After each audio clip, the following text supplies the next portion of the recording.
अच्छा, तुमने एक चीज कभी नोटिस किया है, जब भी तुम फ्यूजन में सिमुलेशन करते हो, थर्मल है या फिर स्टैटिक स्ट्रेस है, उसमें जो सिमुलेशन करने के बाद जो तुम्हारा रिजल्ट आता है, उसमें एक तो कंप्लीटली ब्लू कलर की बॉडी जो ऊपर की तरफ देख रहे हो, ये आता है। इसको हम फैक्टर ऑफ सेफ्टी के लिए कंसीडर करते हैं कि इसमें फैक्टर ऑफ सेफ्टी कितना है।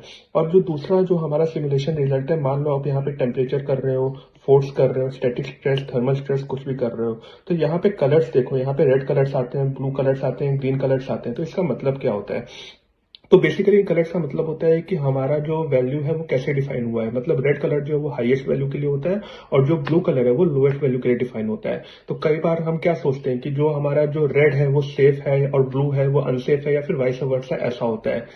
लेकिन इसको लेके बहुत सारे कंफ्यूजन है। तो उसको आप ऐसे समझो कि अगर वो मटेरियल लिमिट के अंदर है, तो रेड कलर होने के बाद भी जो डिजाइन है वो सेफ हो सकता है। और अगर वो मटेरियल लिमिट के अंदर नहीं है, तो ब्लू होने के बावजूद भी जो फैक्टर जो हमारा बॉडी है वो अनसेफ हो सकता है।